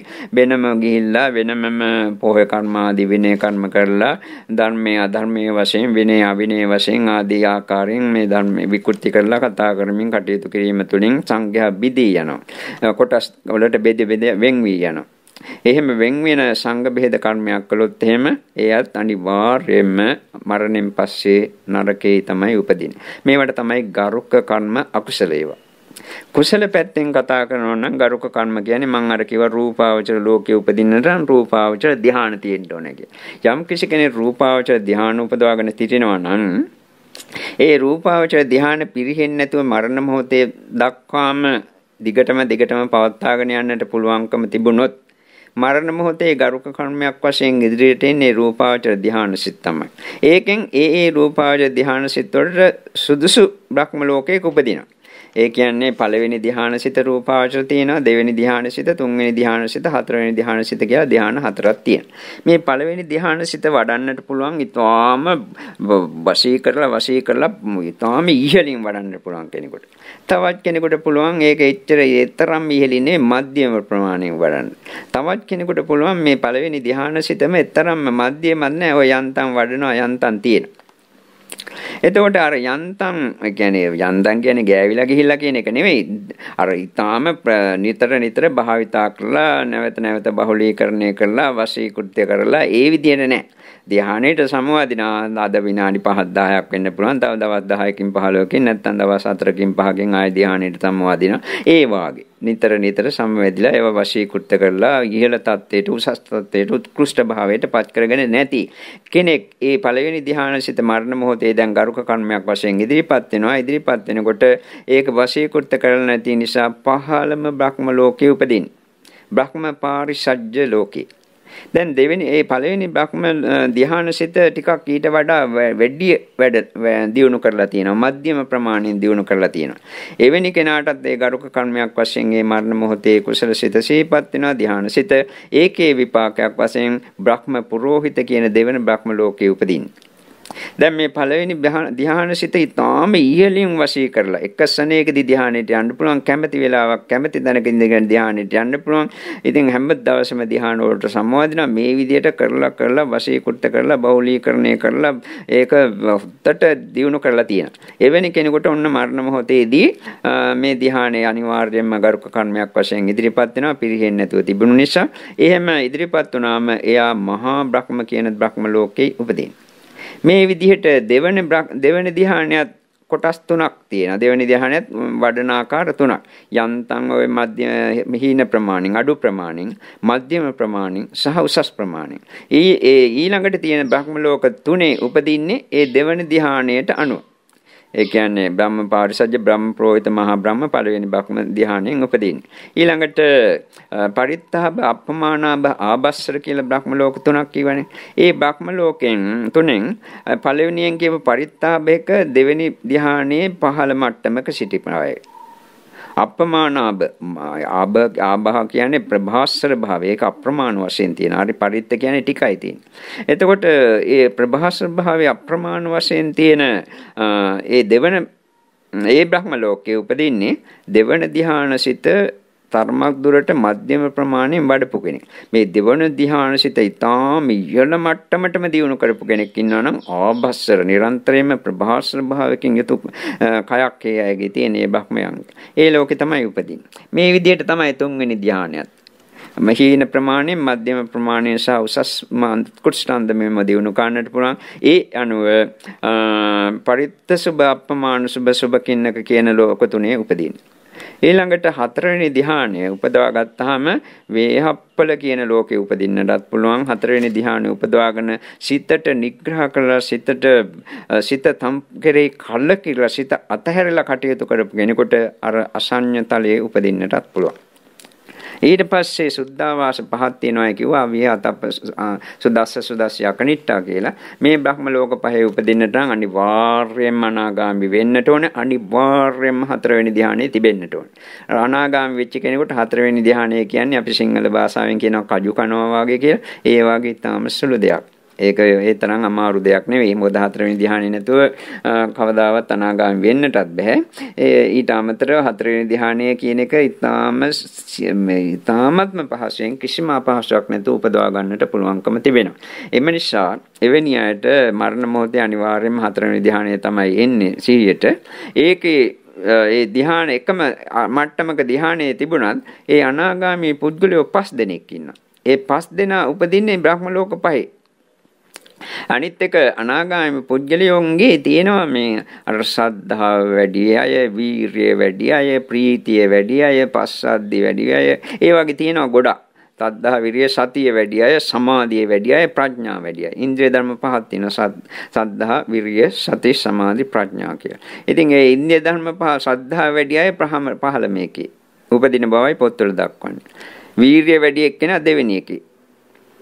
සතිය වැඩි එක්කෙනා තුන්වෙනි එකේ. සමාධිය වැඩි එක්කෙනා 4 වෙනි එකේ ප්‍රඥාව වැඩි එක්කෙනා 5 වෙනි බ්‍රහ්ම ලෝකෙ උපදින බවත් පොත්වල දක්වා තිබෙනවා. එතකොට අරූපාවචර ලෝකවල උපදිනකොට අර කියපු අරූපාවචර ධ්‍යාන සිත් වලින් උපදිනවා. ඒකත් ගරුක කර්මයක් වශයෙන් ඉදිරිපත් වීම නිසා. එතකොට මරණ මොහොතේ කර්මේන නියාමයක් තමයි මේ ගරුක ආසන්න ආචින්න කටත්තා කියන එක. ওই ගරුක කර්ම ගැනයි කතා කළේ කුසල පැත්තෙන් සහ අකුසල පැත්තෙන්. ආසන්න කර්මය කියන්නේ මැරෙන්න සනයකට පෙර හිතේ පැවති කර්ම ස්වરૂපේ. ඒ කියන්නේ මැරෙන්න ශණයකට කියන්නේ තප්පරයෙන් ලස්සෙන් එකක් වාගේ කාලයක් තමයි ශණයක්. يعني ඊටත් වඩා අඩු කුඩා කාලයක්. ඒ මැරෙන්න ඔන්න මින්න කියන අවස්ථාවට කියන්නේ ආසන්න අවස්ථාව කියලා. ඒ අවස්ථාවේ කරන දෙයක්, කියන දෙයක්, හිතන දෙයක්. මනසට සිහිපත් වෙච්ච දෙයක් ආසන්න කර්මයක් වශයෙන් උපදිනවා. ඒ කර්මය හොඳ එකක් නම් හොඳ තැනකත් නරක එකක් නම් නරක තැනකත් උපදිනවා. මේ ගරුක ආසන්න කියන කර්ම දෙකම නැත්නම් ගරුක ආසන්න ආචින්න කර්මයක් ඉදිරිපත් වෙන බවයි දක්වන්නේ පොත්වල. ඒ කියන්නේ ආචින්න කියන්නේ නිතර කරලා පුරුදු වෙලා පුහුණු වෙලා ප්‍රගුණ කරලා තියෙන එක. අපි හිතමු කෙනෙක් හැම දවසෙම උදේටත් බුද්ධ පූජා තියනවා, වන්දනා කරනවා, දවසත් දවල්ටත් කරනවා, සවසත් කරනවා, අදත් කරනවා, හෙටත් කරනවා, ජීවිත කාලෙම මේක අඛණ්ඩ ලෙස කරගෙන යනවා කියලා. ඒක ආචින්න කර්මයක්. මොකද නිරන්තරයෙන්ම කරලා පුරුදු නිසා. මේ කර්මයේ මරණ මොහොතේ එන්නට හැකියාවක් තිබෙනවා. අර ගරුකාසන්න නැත්තම්. ඒකට අනුවත් සුගතියක හෝ දුගතියක උපදිනවා. ගරුක ආසන්න ආචින්න. එහෙමත් නැත්තම් ගරුකත් නැහැ, ආසන්නත් නැහැ, ආචින්නත් නැහැ. කටත්තා කර්ම. මේ භවයේ විතරක් කරපු කර්මයක් පමණක් නෙවෙයි. පෙර භවවල පවා කරපු කර්මයක් මරණ මොහොතේ ඉදිරිපත් වන්නට පුළුවන්. අර ගරුකත් නැහැ, ආසන්නත් නැහැ, ආචින්නත් නැත්තම්. එතකොට කටත්තා කර්මය කුසලයක් වෙන්නටත් පුළුවන්, අකුසලයක් වෙන්නට පුළුවන්, මොකක් හරි වෙන්නට පුළුවන්. ඒකට අනුව නැවත උපදීම ගෙන දෙනවා. ඊට අමතරව මේ ගරුකාසන්න ආචින්න කටත්තා කියන කර්ම ඉදිරිපත් වෙනකොට පොත්වල කියනවා මේ මරණයට පේනවය කියලා ගති නිමිති. කර්ම නිමිති කර්ම නිමිති ගති නිමිති කියන කොටස් තුනෙන් කවරක් හරි මනසට වැටහෙනවා කියලා පොත්වල දක්වා තිබෙනවා. ඔය ගති නිමිති කියන්නේ උපදින ස්ථානය ගැන නිමිති පේන්න පටන් ගන්නවා මැරෙනකොට. සමහර අය ඔය අපි අහලා තියෙනවා මැරෙනකොට මට ගින්දර පේනවා, මාව පිච්චෙනවා කියලා කෑ ගහන අවස්ථා අහලා තියෙනවා. සමහර විට ඔය පොත්වල එහෙම කියලා තියෙනවා මැරෙනකොට මේ දිව්‍ය ලෝකෙට එන්න, මේ දිව්‍ය ලෝකෙට එන්න කියලා මට මෙහෙම කතා කරනවා කියලා එහෙම කියන පොත්වල දැක්වෙනවා. එතකොට ඒකෙන් අදහස් කරන්නේ මරණ වෙනාට නිමිති වශයෙන් ඒ උපදින ස්ථානයේ දර්ශනය වෙනවා කියන එක. මේක ඉතින් අපිට අත්දකින්න පුළුවන් වෙන්නේ මරණ මොහොතේ පමණයි, වෙන කෙනෙකුට බෑ. නමුත් වෙන මරණ වෙලාවේ ඒ නිමිති පහළ වෙච්ච අය කියන දේවල් අසපු කෙනෙකුට තේරුම් ගන්නට පුළුවන් ඇත්තෙම මේ නිමිති එනවා විය යුතුයි කියලා. ඒ නිමිති ආවේ නැත්තම් කර්මයක් තමන් කරපු කුසලයක් හරි අකුසල කර්මයක් හරි සිහිපත් වෙනවා. නැත්තම් කර්ම නිමිති කර්මයක් කිරීමට උපකාර කරගත්තා වූ දේවල්. දැන් අපි හිතමු බුද්ධ පූජාවක් තියෙනවා කියලා බුදුහාමුදුරන්ගේ රූපේ පේන්න පුළුවන්, දාන වස්තුන් පේන්නට පුළුවන්. ඒ විදිහට නැත්නම් එතන හාමුදුරු කෙනෙකුත් ඒ බුද්ධ පූජාවට සහභාගී වෙනා නම් ඒ අය පේන්න පුළුවන්. නැත්නම් ඒ වෙලාවේ වෙනත් අය බුද්ධ පූජාවට සහභාගී වුණා වෙනත් අය දර්ශනය වෙන්න පුළුවන්. එමේ ස්ථානයේ දර්ශනය වෙන්න පුළුවන්. ඒ කර්මයේ කිරීමට පාදක වූ යම් දේවල් කර්ම නිමිති වශයෙන් පේනවා. එතකොට මරණ මොහොතේ කෙනෙක් මැරෙනකොට ඒ කර්මයක් වෙන්නටත් පුළුවන්, සිහි වෙන්නට පුළුවන්, කර්ම නිමිත්තක් සිහිපත් වන්නට පුළුවන්. ඒ වගේම ගති නිමිත්තක් අපිට හීනේ පේනවා වගේ දර්ශනය වන්නට පුළුවන්. සමහර විට භූත ආත්ම තියෙනවා. ඒ ආත්ම වල තමන්ගේ ළඟ නෑදෑ හිත මිත්‍රයෝ ආදී ඒ ලෝකයට ගෙන්න ගන්නට කැමැත්තෙන් ඒ මැරෙන වෙලාවට ඉදිරියට ඇවිල්ලා විවිධ නිමිති පෙන්නලා ඒ ලෝකේ හොඳයි කියලා ඒ පැත්තට ඇදලා ගන්න අවස්ථාවක් තියෙනවා. එතකොට මේ සෑම අවස්ථාවකදීම ඒ කියන්නේ අර කර්මයක් සිහිපත් වුණත්, කර්ම නිමිත්තක් සිහිපත් වුණත්, ගති නිමිත්තක් සිහිපත් වුණත්. කර්මයේ සිහිපත් වෙනවා කියනකොටම ගරුක කර්මයක් වෙන්න පුළුවන්, ආසන්න කර්මයක් වෙන්න පුළුවන්, ආචින්න කර්මයක් වෙන්න පුළුවන්, කටත්තා කර්මයක් වෙන්න පුළුවන්. ඒ හැම වෙලාවෙම මරණයෙන් පසුව ප්‍රතිසන්දිය ගෙන දෙන්නේ ආසන්න කර්මයෙන් කියලා කියනවා නම් තමයි වඩා නිවැරදි. ඒ කියන්නේ ගරුක කර්මයක් මැරෙන්න ඔන්න මෙන්න කියලා සිහිපත් වෙනකොට ඒ මැරෙන මොහොතේ සිහිපත් වූ ආසන්න කර්මයක. ආචින්න කර්මයක් මැරෙන මොහොතේ සිහිපත් කරනකොට ඒක මැරෙන මොහොතේ සිහිපත් වූ ආසන්න කර්මයේ වශයෙන් අපිට සලකන්න පුළුවන්. කටත්තා කර්මයක් භවයේ කවදා හරි කරපු දේශක් මැරෙන මොහොතේ සිහිපත් වෙනකොට ඒකත් මැරෙන මොහොතේ සිහිපත් වූ ආසන්න කර්මය. නැත්තම් අපි තුන් ගති නිමිත්තක් තීපත් වුණා. එතෙන්දී Tamanට හොඳ කුසල් හරි අකුසල් හරි සිත් පහළ වෙනවා. ඒකත් තනිකරම ආසන්න කර්මයක්. ඒක නිසා මේ කියපු කරුණු ඔක්කොම අපිට සාරාංශ කරලා කියනවා නැත්නම් එක තැනකට යොමු කරලා කියනවා නම් කියන්නට පුළුවන් මේවා හැම එකකින්ම නැවත ඉපදීම ගෙඩ දෙන්නේ ආසන්න කර්මයට අනුකූලවයි කියලා. එතකොට මේ ආසන්න කර්මයට අරමුණු වන්නේ කර්ම නිමිති ගති නිමිති ආදී කීවට සත්‍ය වශයෙන් අරමුණු වන්නේ ඒව නෙවෙයි. ඇත්තටම අරමුණු වන්නේ ඒක තමයි. නමුත් පරමාර්ථ වශයෙන් අරමුණු වන්නේ ඒව නෙවෙයි. මේක බුදුරජාණන් වහන්සේ පෙන්නලා තියෙන සූත්‍ර කීපයක මේ වගේම ඕනම කෙනෙකුට ප්‍රඥාව තියෙනකොට ඒක දකින්නටත් පුළුවන්. දැන් අපි කුසලයක් හරි අකුසලයක් හරි කරනකොට මේ ඇයට අපි කලින් කියලා තියෙනවා පංචස්කන්ධ ධර්ම රැස් කිරීමක් තියෙන්නේ. කුසල රැස් කිරීමක් අකුසල රැස් කිරීමක් තිබුණාට පරමාර්ථ වශයෙන් සිදුවන්නේ ඒකයි කියලා. මේක මේ ඇයට කිව්වට තේරෙයි. කිව්වහම තේරෙයි. ඒ තේරීම නෙවෙයි අවශ්‍ය වන්නේ. Tamanටම අවබෝධ වෙලා පේනෙන්නට ඕනේ මං කොච්චර කොයි දෙයක් කළත් කුසලයක් කළත් අකුසලයක් කළත් පංචස්කන්ධ ධර්ම ඇති නැති යාමක් කර මෙතන වෙන මොකක්වත් නැහැනේ කියන කරුණ Tamanටම අවබෝධ වෙලා පේන්න ඕනේ. අපි හිතමු බුද්ධ පූජාවක් හරි තියෙනවා නැත්නම් බෝධි පූජාවක් තියෙනවා ධර්මාශ්‍රවණ මොනවා හරි කුසලයක් කරනවා කියලා Tamanගේ සිතේ ක්‍රියාදාමයක් තියෙනවා විඥානයේ පහළ වෙනවා. විඥානස්කන්ධේ ඒකට අමතරව ඒ කුසල කර්මය කිරීමට හේතුපාදක වන විවිධ දේවල් හඳුනා ගන්නවා. බුදුහාමුදුරන්ගේ රූපයක් පේනවා නම් මේ බුද්ධ රූපය, මේක ලස්සන එකක්, මල් පේනවා නම් මේ මල්, මේවා සුවඳ කූරු ආදී වශයෙන් සංඥාවල් පහළ වෙනවා. ඒකට අමතරව තමාගේ සිත තුළ වේදනාවක් ඇති වෙනවා. ඒ සමහරට මඳහත් වේදනාවක් වෙන්න පුළුවන්, නැත්නම් නිරාමිෂ සතුටු සුඛ වේදනාවක් වෙන්නටත් පුළුවන්. ඊට අමතරව තමාගේ සිත තුළ සිතිවිලි ධර්ම පහළ වෙනවා. සද්ධාව, භක්තිය, ගෞරවය, ප්‍රඥාව, චේතනාව ආදී ධර්මයන්. මේ ඔක්කොම සංස්කාර ස්කන්ධයට අයත් ධර්ම. දැන් මේ කුසල කර්මයක් කරන විට අසත්‍ය වශයෙන් සිදුවන්නේ අර විඥාන ස්කන්ධේ, සංඥා ස්කන්ධේ, වේදනා ස්කන්ධේ, සංස්කාර ස්කන්ධ කියන ස්කන්ධ පහළ වීම. මේ ස්කන්ධ පහළ වුණොත් තමන්ගේ කයත් ඒකට අනුකූලව චිත්තජ රූප ඇති වෙමින් නැති වෙමින් යන නිසා වෙනස් වෙනවා. ඒ කියන්නේ අපි සතුටින් යුතුව හොඳ නිරාමිෂ ප්‍රීතියකින් යුතුව අපි හිතමු කුසල කර්මයක් කර ඉන්නවා. එතකොට අපේ මූණ හරි ප්‍රසන්නයි. ඒ වගේ තත්ත්වයක් තියෙනවා. දැන් මෙතනට එනවා අපිට අපේ කුසල කර්මයට බාධා කරන කෙනෙක්. ඇවිල්ලා නිකන් එහාට මෙහාට යනවා, සද්ද බද්ද කරනවා. එතකොට ඔන්න එයාට තරහා ගියා කියලා හිතන. එතකොටම අර මූණ කළු වෙනවා. ඒ කියන්නේ අර තරහ සිතට අනුව මූණ වෙනස් වෙනවා. කුසල සිතට අනුවත් වෙනස් වෙනවා. අකුසල සිතට අනුව මේ කය වෙනස් වෙනවා. එතකොට රූපස්කන්ධයත් ඇති නැති යනවා. කුසල කර්මයක් හරි අකුසල කර්මයක් හරි කරනකොට. එතකොට කුසල කර්මයක් කළත් අකුසල කර්මයක් කළත් ඒ අකුසල කුසල කර්ම රැස් වුණාට සත්‍ය වශයෙන්ම පරමාර්ථ වශයෙන් සිදුවන්නේ පංචස්කන්ධ ධර්මයන් රැස්වීමක්. මේක Tamanටම අවබෝධ වෙන්න ඕන මම මොන දේ කරත් මේක නේද සිදුවන්නේ කියන එක. මේක නිසා බුදුරජාණන් වහන්සේ ප්‍රකාශ කරන රූපං රූපත්තහ සංකතං අபிසංකරන්ති වේදනං වේදනත්තහ සංකතං අபிසංකරන්ති සංඥා සංඤත්තහ සංකතං අபிසංකරන්ති සංඛාරේ සංඛාරත්තහ සංකතං අபிසංකරන්ති විඥානං විඥානත්තහ සංකතං අபிසංකරන්ති කියලා. මේ රූපය උපාදාන කරගෙන මම මගේ කියලා හිතාන රූපේට කෙරේ තණ්හාව මානෙ දිට්ඨිය ආදී කටුණු වලින් යුතුව රූපේ ලැබෙන දේවල්මයි මේ රැස් කරන්නේ කර්ම රැස් කරනකොට. වේදනාව උපාදාන කරගෙන වේදනාව අල්ලගෙන වේදනාව මගේ කියලා සිතාගෙන වේදනාවට ඇලිලා බැඳිලා මේ විදිහට කටයුතු කරන පුද්ගලයෝ මේ කුසල අකුසල කර්ම රැස් කරන විට වේදනාවල් ගෙන දෙන දේවල් රැස් කරන්නේ.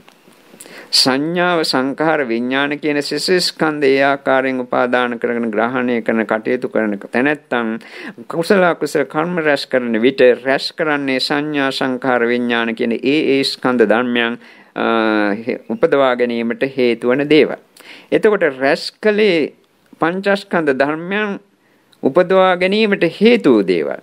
ඒවා රැස් කළා නම් අනිවාර්යයෙන්ම පංචස්කන්ධ ධර්මයන් ලැබෙන්නට ඕනේ. දැන් මරණ මොහොතේ මේවා සිහිපත් වෙනවා. සිහිපත් වෙනකොට මං කිව්වා හැම එකක්ම ආසන්න කර්මයක් කියලා. එහිදී සිහිපත් වන විට සිදුවන්නේ මොකද්ද? පංචස්කන්ධ ධර්මයන්ගේ ඇති වෙලා නැති වෙලා යන එක. අපි හිතමු කුසල කර්මය සිහිපත් වුණා කියලා අර බුදුහාමුදුරන්ට තිබු බුද්ධ පූජාවම සිහිපත් වුණා කියලා හිතමුකෝ. ඒ සිහිපත් වෙනට ඒ වෙලාවේ යාට මනසට දැනෙනවා එක. ඒක විඥානස්කන්ධේ. ඊළඟට මේ විදිහට රූප බුදුහාමුදුරන්ගේ රූප දෙනවා. මේ මතබන් පූජා කළා. මේ බුද්ධ පූජා දේවත ආදි වශයෙන් සංඥා ඇති වෙනවා. ඒ වෙලාවේ ඇතිවෙච්ච වේදනාව සුඛ එකක් නම් සුභ එක නිරාමිෂ සුඛ වේදනාව මේ විදිහට මම සතුටින් හිටියා කියලා ඒක අරමුණු වෙනවා. ඊළඟට ඒ වෙලාවේ පහළ වූ කුසල සිත් ආදී චිත්ත සංස්කාර ධර්ම ආරූප වෙනවා. පංචස්කන්ධ ධර්ම ඒ සිහිපත් කරන වෙලාවෙත් ඇති වෙනවා. ඒ ආසන්න කර්ම අවස්ථාවෙත් පංචස්කන්ධ ධර්ම ඇති වෙනවා. එතකොටම රූපස්කන්ධයත් ඒ අනුව ක්‍රියාත්මක වෙනවා. ඒ නාම ධර්මයන්ට අනුව. එතකොට මරණ මොහොතේදී ඉදිරියට එන මේ කර්මයට අරමුණු වන්නේ නැත්නම් ගති නිමිත්තට අරමුණු වන්නේ කර්ම නිමිති ගති නිමිත්තට අරමුණු වන්නේ තමන්ගේම පංචස්කන්ධ ධර්ම. රැස්වීමක් සිදුවන්නේ පංචස්කන්ධ ධර්ම. එතකොට මේ පංචස්කන්ධ ධර්ම රැස්න දෙයක් මේ පුද්ගලයා මේ මරණ වෙලාවේ කරන්නේ. එහෙම කළානම් නැවත තැනක උපදිනකොට පංචස්කන්ධ ධර්මම එන්නට ඕන.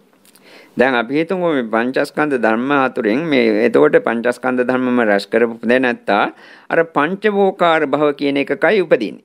ස්කන්ධ පහම තියෙන තැනකයි උපදින්නේ. කුසල අකුසල වලට අනුකූලව ඒක සිදුවන්නේ. එතකොට අපි හිතමු මේ පුද්ගලයා රූපය කෙරෙහි සම්පූර්ණයෙන්ම සිතට වැටෙන්නේ නැති අරූපාවචර ධ්‍යාන සිතක් උපදවාගෙන ඉන්නේ. එතකොට රූපය අතහැරලා තියෙන්නේ. රූපේ හිතට අරමුණු වන්නේ. ඒක නිසා වේදනා සංඥා සංඛාර විඥාන විතරයි අරමුණු කරන්නේ. ඒක විතරයි මරණ මොහොතේ අරමුණු වන්නේ. ඒක නිසා ඔහු උපදිනකොට රූපයක් තියෙන ලෝකයක උපදින්නට බෑ. අරූපාවචර ලෝකයක උපදින්නට ඕන. චතුෝකාර භවයක උපදින්නට ඕන. අපි හිතමු මේ පුද්ගලයා මේ සිත ගැන අන්තිමටම කලකිරලා සිත ගැන එපා වෙලා සිත නිසා තමයි මේ ඔක්කොම දුක් විඳින්න තියෙන්නේ. සිත නැත්තම් මට මොකක්වත් නැහැ. මේ සිත එපා දී චිත්තං කියලා මේකට නිග්‍රහ කරලා පරිභව කරලා මේ සිත කෙරේ පුදුම කලකිරීමකින් යුතුව කටයුතු කරනවා. මෙහිදී සත්‍ය වශයෙන් ප්‍රායෝගික වශයෙන් මේක මේ විදිහට සිදු වෙනවා කියලා මම කියන්න දන්නේ නැහැ. නමුත් එහෙම විය යුතුයි කියන උපකල්පනයේ පිටලයි මේ කතාව කියන්නේ. ඉතින් ඒ පුද්ගලයා ඒ සිත සම්පූර්ණයෙන්ම සිත කෙරේ කලකිරිය සිටින නිසා මරණ මොහොතේදී සිත සිහිපත් වුණත් ඔහු සම්පූර්ණයෙන් ඒක අත්හරිනවා. මේක එපා කියලා. ඒක නිසා රූපය ගැන ඇලීමක් පමණක් පවතින නිසා ඔහු අසඤ්ඤතලයේ පමණක් උපදිනවා. සිත නැති කය විතරක් තියෙන බ්‍රහ්ම ලෝකයක උපදිනවා. මේ විදිහට ඒ මරණ මොහොතේ සිහිපත් උනේ පංචස්කන්ධ ධර්ම හෝ නැත්නම් ස්කන්ධ ධර්ම හතරක් හෝ එක් ස්කන්ධයක් වෙන්නට පුළුවන්. ඒ සිහිපත් වීමට අනුකූල වන ආකාරයෙන් නැවත තැනක උපදිනවා. මේ විදිහට ජාතිය සිදු වෙනවා. දැන් මේ බව බුදුරජාණන් වහන්සේ මෙලෙස ප්‍රකාශ කරනවා. උපයෝ භික්ඛවේ විමුක්තෝ උපයෝ භික්ඛෝ අවිමුක්තෝ අනුපයෝ විමුක්තෝ. මේ තණ්හාව, මානය, දිට්ඨිය, අවිජ්ජාව ඕ ආදී දේවල් තියෙනවානේ. මේවට තමයි මේ උපය කියන වචනේ පාවිච්චි කරන්නේ. මෙවැනි දේවල් වලින් යුතු තැනැත්තා. ඒ කියන්නේ තණ්හාවක් තියෙනවා, දිට්ඨියක් තියෙනවා, මානයක් තියෙනවා, මම කියලා කෙනෙක් ඉන්නවා කියන හැඟීම තියෙනවා. ඊළඟට මේ ඔක්කොම ලෝකේ ඉඳ භවයට ඇඳී සිටින රාශාව තියෙනවා, උපාදාන කරගෙන ඉන්නවා. මේවා තමයි උපය කියන්නේ. මේවෙන් යුතු පුද්ගලයා අවිමුක්තෝ. මේ සංසාරේ නිදහස් වෙලා නැහැ, නැවත උපදිනවා. ඕකේ උපදීම සිදු වෙනවා, ජාතිය සිදු වෙනවා. අනුපයෝ මේ ඔක්කොම අතහැරපු නැත්තා විමුක්තෝ. නැවත උපදින්නේ නැහැ, ජාතිය ශේ වෙනවා. රූපූපයමෝ භික්ඛේ විඥානං තිට්ඨමානං තිට්ඨේ රූපාරම්මණං රූපේ පතිට්ඨනං දූප සේවනං බුද්ධිම් පිටුල්ලං වේපුල්ලං ආපජ්ජී. ඊළඟට බුදුහාමුදුරුවෝ කියනවා මේ රූපය මේ විදිහට උපාදාන කරගෙන සිටින තැනැත්තා තමන්ගේ රූපය බාහිර ලෝකයේ තියෙන අජීවී සජීවී රූප ඒ වගේම මම කියන්නේ රූප භව කියලා එකක්. මේ රූප භව බ්‍රහ්ම ලෝක 16 මේවා උපාදාන කරගෙන ඉන්න තැනැත්තාට රූපාරම්මණං රූපේ පතිට්ඨමයි රූපයම අරමුණු කරගෙන රූපේම පිහිටලා නන්දූප සේවන නන්දිය කියන්නේ සතුටයි ඇලීමයි දෙකටම මේකෙන් සේවනය වූ ඒකෙන් හරියට රෙද්දකට වතුර දැම්මම ඒක තෙතමනේටපත් වෙනවා. අන්න ඒ වාගේ මේකෙන් තෙතමනේටපත් වූ නන්දූප සේවනං මේ විඥාණය. ඒ කියන්නේ අර මරණ මොහොතේ ඉදිරිපත් වෙන විඥාණය. කර්ම විඥාණය කියලා එකට කියන්නේ බුද්ධින් විරුල්ලම් බේපුල්ලං ආපජ වැඩෙනවා. ඒක නැවත නැවත දියුණු වෙනවා. බේපුල්ල භාවයටපත් වෙනවා කියන්නේ වැඩෙනවා දියුණු වෙනවා. ආපජ්ජේ වැදෙනවා. ඊළඟට වේදනූපයං වේදනාව කෙරෙහි ඒ ආකාරයෙන් අල්ලගෙන බදාගෙන සිටින තැනැත්තාට ඒ වේදනාව සිහි වෙලා අර කර්ම විඥානේ ඉදිරිපත් වෙනවා. ඊළඟට කියනවා සංඥාව උපාදාන කරගෙන සිටින කෙනාට සංඥාව අරමුණු කර සංඥාවේ පිහිටලා ওই කර්ම විඥානය එළබෙනවා කියලා. ඊළඟට කියනවා සංස්කාර උපාදාන කරගෙන සිටින පුද්ගලයාට ඒ සංස්කාර අරමුණු කරලා සංස්කාර වල පිහිටලා මේ කර්ම විඥානය එළඹිලා ඒ කර්ම විඥානය වැඩි දියුණු වෙලා යනවා කියලා. යෝබික්කේ වන්වදේය අහමඤ්ඤතර රූපාඤ්ඤතර වේදනාඤ්ඤතර සංඥාඤ්ඤතර සංඛාරේයි විඥානසාගතින් වා ගතින් වා චුතින් වා උප්පත්තින් වා උද්දින් වා විරුල්ලං වා වේපුල්ලං වා පඤ්ඤාපේසාමීති නේතං ඨානං විජ්ජති. යම් කිසි කෙනෙක් කියනවා නම් මේ කර්ම විඥානය ඉදිරිපත් වෙනකොට රූපයකින් තොරව වේදනාවකින් තොරව සංඥාවකින් තොරව සංස්කාරයකින් තොරව ඒක ඉදිරිපත් වෙනවා කියලා ඒක එහෙම මම එහෙම එකක් පනවනවා කියලා යම් කිසි කෙනෙක් කියනවා නම් ඒක සම්පූර්ණයෙන් වැරදි. ඒක කවදාවත් සිදු නොවන දෙයක්. ඊට පස්සේ බුදුරජාණන් වහන්සේ කියන කාරණාව අපි භව නිරෝධය ගැන කතා කරනකොට කියන්නම් මේකේ ඉන්ට්‍රෝ කොටස රූප දහතයකෝ බික්ඛේ බික්ඛුනෝ රාගෝ පයිනෝ හෝති රාගස පහනා වච්චිතත ආරාමණං පටිච්චා විඥානස නෝති කියලා. කියන්නේ රූපේ රාගයේ සම්පූර්ණයෙන් යම් කිසි කෙනෙක් නැති කරලා තියෙනවා. තමන්ගේ රූපේ බාහිර අයගේ රූප, පණ ඇති රූප, පණ නැති රූප, ඒ වගේම රූපාවචර ලෝකේ මේවා කෙරේ තියෙන රාගයේ සම්පූර්ණයෙන්ම රාගෝ පහිනෝ හොති ඇලීම බැඳීම ආශාව ඔක්කොම ප්‍රහීන කරලා නැත්තටම නැති කරලා රාගස්ස පහන මේ ආකාරයෙන් රාගේ ප්‍රහාණය කරපින්ස වොච්චිත්තත ආරම්මන මේ කර්ම විඥානෙට පිටින්ට අරමුණක් නැහැ. අරමුණ කැපිලා වොච්චිත ආරම්මන පතිට්ඨා විඥානසනෝ හොති මේ කර්ම විඥානෙට ඉන්න තැනක් නැහැ. පිටින්නට තැනක් නැති වෙනවා. ප්‍රතිෂ්ඨාවක් නැති වෙනවා. මේ විදිහටම කියනවා වේදනාවට සංඥාවට සංඛාර වලට විඥාන වලට.